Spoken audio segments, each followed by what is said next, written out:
Hi everyone, Stephen here at Teach Me Music, and today we're going to be showing and talking about 5 exercises that can help you get to beast mode. So if you imagine beast mode as being this like godlike tier or this like insanely masterful tier of playing bass, this is going to help you to get to that stage. So we're going to break it all down nice and slowly, and I'm going to kind of talk a little bit of theory and obviously play everything. But the idea is that if you take these exercises and slowly but surely speed them up and make sure you're getting all the right places, all the right notes, then you too can get to beast mode. It's not something that is unattainable for everyone. It's literally something that's just going to take a bit of time. So we're going to break down each exercise one by one, and I'm going to give you some variations as well to keep it interesting. So our first exercise to go beast mode is what we call finger per fret, and if you've ever done it, you're like, well, this is a basic thing, but we're about to make it a little bit more complicated. So I'm going to do everything around the 5th fret of the G string for this. You can do it anywhere, and I'll show you how to using the template, using the pattern. We're going to do our first finger on 5, our second finger on 6, our third finger on 7, and our little finger on 8. I want you to be able to stretch to all of those notes first before you play anything, so your hand looks like this. What we're now going to do is you're going to pick one of these fingers to stay still, and the other 3 fingers are going to start climbing the strings each time you play it. So in a row, 5, 6, 7, 8 on the G string. I'm going to pick my first finger to stay still. So these 3 fingers are now going to move to the D string, and the first finger is going to stay on the G string. So hopefully you can hear the difference between those two already. Still 5, 6, 7, 8, but I'm jumping across the strings. So first part, second part. Then you probably guessed it, these 3 fingers again are going to move to the A string. And then once again, same thing, but to the E string. And what you want to do, slowly, because that's how you're going to get to beast mode, play each one.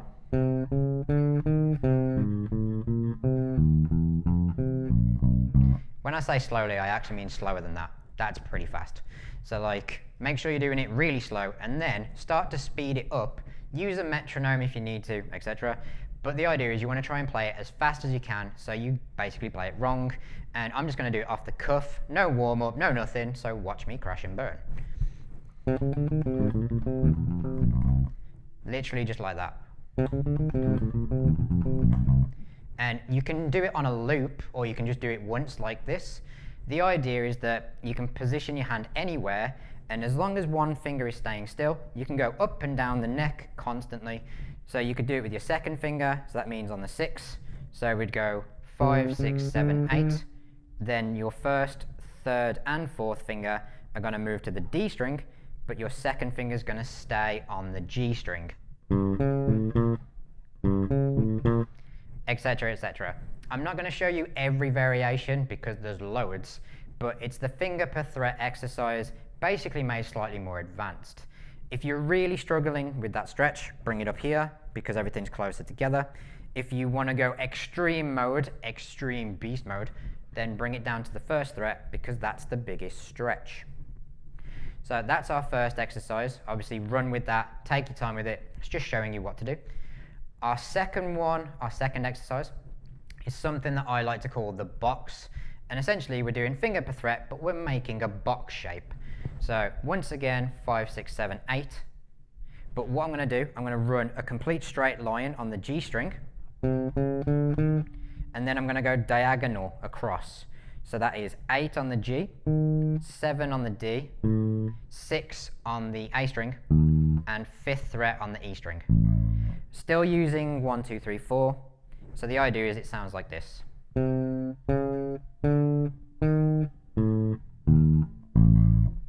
So that obviously isn't a box, but then what we do is we go up on the E string, and then we go back up diagonally to the G string. So we're kind of creating a box around these 4 frets. Once again, you can bring it higher up, you can take it lower down. I'm just going to show you what this sounds like, played nice and slow, so you get the point.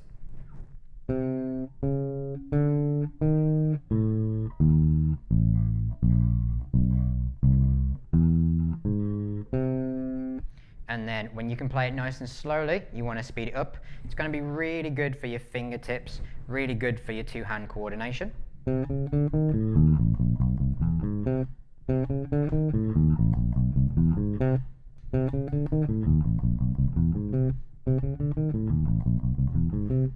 So the idea is you're just making a nice little box shape, still finger per fret, and if you don't know what finger per fret is, I'll completely break that myth for you now.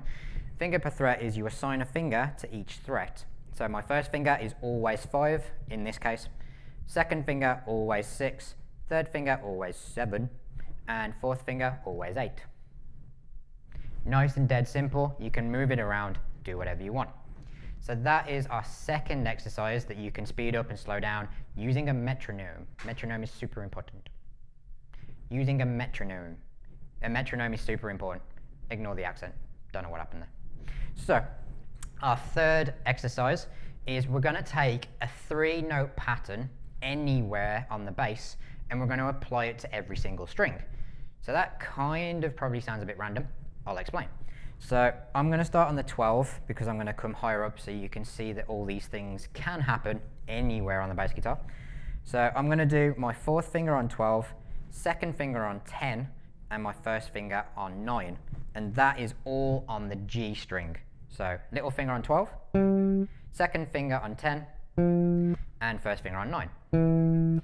That is my shape. Sounds like a really bad version of Three Blind Mice. I don't know how to play that song, but it just kind of sounds like it. So all we're going to do is run that up every single string. So to the G string, the D string, the A string, the E string. If you're playing a 5-string or a 6-string bass, you can go to the C string and the B string. You can just keep, adding until you run out of strings.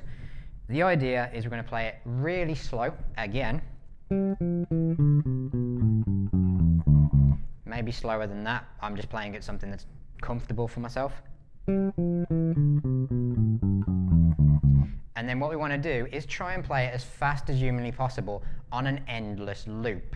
And the reason for this is it's going to build your endurance and your finger coordination, which means when you're playing jazz fusion or jazz or playing some insane tech metal kind of stuff, which pushes your technique to the limit, you're going to be able to weave in and out of all this finger work and tap dancing. So really, really helps with that.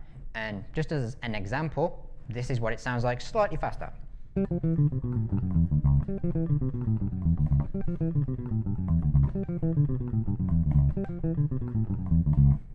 So the idea, you probably saw me close my eyes. That's what I do when I concentrate. My eyes close, everything kind of zones out, just start playing. What you want to do is just be able to do that over and over again. You can create different patterns, different shapes. You've just got to think about what fingers are you using on your fretting hand and what shape are you making. So you could do 7, 9, and 11. And then just move that up and down the bass as well.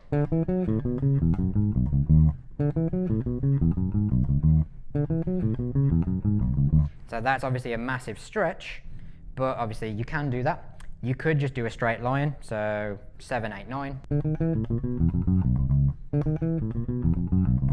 There is endless limits to these exercises, hence why I'm not giving you a definitive thing to practice. I'm going, here is the general concept, now go and turn it into your exercises to go beast mode, because we're all going to struggle with different things. Some people have smaller fingers so they can't stretch.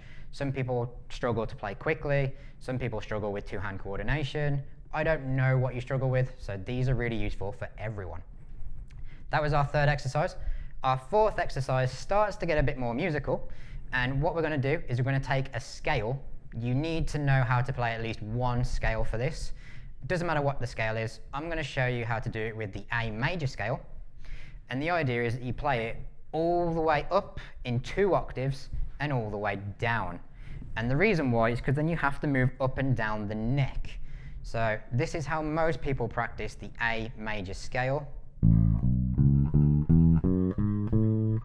So that's 5 on the E string, 7 on the E string, 4, 5, 7 on the A string, 4, 6, 7 on the D string. But that's not really that cool. That's not going to unlock beast mode. So what you got to do is you got to play it even further up and shift up the bass. So like this.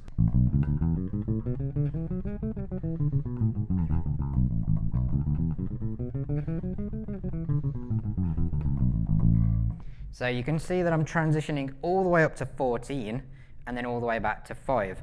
That is a big distance to cover on a bass guitar. So as long as you know a scale, doesn't matter what it is, the idea is that you can tap dance through all of this stuff, and it helps you to shift up very quickly when you speed it up. And it means that you're not going to kind of get stuck and you're going to trip yourself up, and you're basically just going to fall over your own fingers. So make sure that you know the notes of the scale, because I don't know what scales you know, but if you want to copy the one that I just did, it goes 5 and 7 on the E string, 4, 5, 7 on the A string. Pause this video and make sure you've got the notes, because I'm not going to keep saying them, because if I do, it's probably going to be like 30 minutes long and you're going to get bored.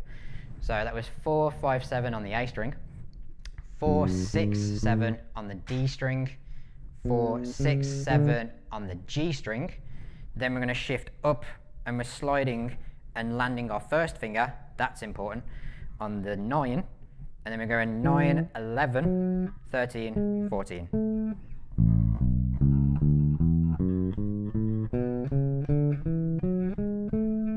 And then back down. You may notice that I'm changing how I'm playing it coming back down. That's because I'm still playing the same notes, but I'm playing them on different strings. So I'll do that again, but I'll actually show you the same pattern backwards, otherwise it's going to get confusing. So exactly the same pattern up and down.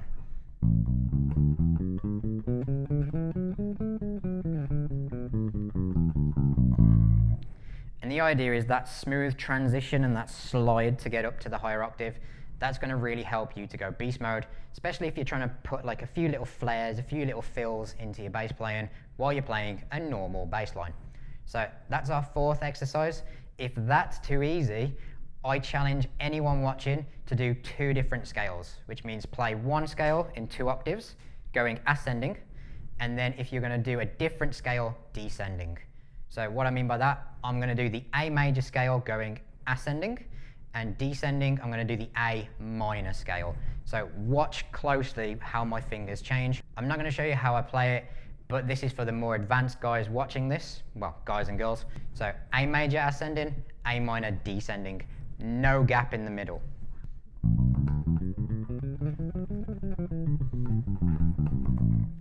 So that actually took a little bit of practice behind the scenes. So it's actually a lot harder if you don't have any gap on it, especially if you're playing it quickly. So that was the A major scale going into the A minor scale. And as soon as I hit the top note, I've got to automatically flip in my head what notes I'm playing, and it can mess you up if you're not prepared for it. So that is definitely something that's going to help you go beast mode, because you're never going to trip up over any notes regardless of what you're playing. So that was our 4th exercise. Our 5th exercise is where we're going to take arpeggios and we're going to play them all the way up and all the way down the neck. This is something that most bass players practice because it's something that's really useful if you're playing jazz or if you're playing something that's written in front of you, like sight reading, or if you've got a chord chart. But if you speed it up and you start to make it more advanced, then you can also make it into your beast mode. So I'm going to take the A major scale again because it's just keeping it consistent. Make sure you know all of the chords in the scale you're about to practice, because that in itself could take half an hour, 40 minutes to explain. So I'm not explaining it in this video, I'm just showing you how to use the information. So we've got obviously all of our chords, so A major, B minor, C sharp minor, D major, E major, F sharp minor, and G sharp diminished. If none of that makes sense, I apologize. I will explain it in some video soon, but you've just got to make sure that you know what that was and what that is. So this is how you play it. Starting from the A on the E string, which is the 5th fret, we're going to play one of the arpeggios ascending, really dead simple. Then we're going to shift up and play the other arpeggio descending, ascending, descending, ascending, you get the point, descending, ascending, and finally descending. That in itself could take a bit of time to process. What we want to do is try and play them all back to back without stopping. Do it super slow, then let's speed it up. So I'm just going to play it at a random tempo that's comfortable for myself. But the idea is to get beast mode, you want to try and do this as fast as you humanly can, and then obviously eventually you can get faster and faster and faster. So this is the exercise in its entirety from start to finish.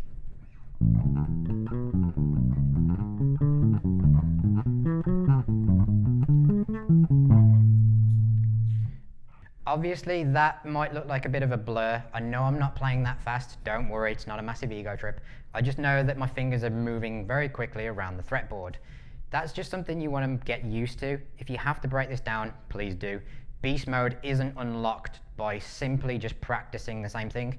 You need to fully understand what's going on, and then you can start to appreciate all of the technique, all of the technicality, speed it up. That's how you get to beast mode, because the guys that can play to this godlike tier, which we're calling beast mode, they know what they're doing. So you want to make sure that you do too. I'm going to do that again, but this time I'm going to flip it round, and I'm going to do the first arpeggio descending, and then the next one ascending. So I'm barely scratching the surface with all of these exercises and variations. So you want to make sure that you actually come up with your own, because there's millions of variations to each one of these. And if you can do all of them, epic. That is obviously beast mode. You've now just got to incorporate it into your playing. So let's actually get back to the exercise. We're going to go descending and then ascending.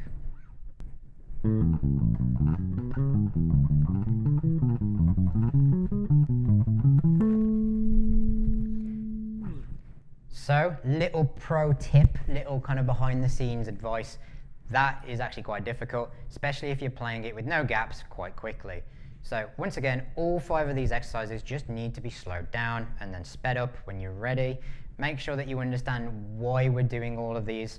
There is loads of theoretical information behind the scenes which we haven't gone into with this, but if you know it, and hence the term beast mode, 5 exercises to help you get into it, if you know the information, you'll be able to take this so much further. If you don't know the information that I've kind of said in this video, which is arpeggios, scales, ascending, descending, major, minor, you need to know what that stuff means, and we will teach it to you. It's just these are the 5 exercises that I do to help me get into beast mode, and they're really, really good warm-ups as well, especially if you're more advanced. So take these 5 exercises, make sure that you can do them. So drop us a comment below with your exercises that you think are going to help to unlock beast mode, or tell us how you got into beast mode playing. And if you are doing these exercises, film yourself, tag us. It'd be amazing to see you guys improve with all of this stuff. So that was my 5 exercises to enter beast mode. So go and grab your metronome, go and practice, go like, share and subscribe and comment below, and we'll see you again next time.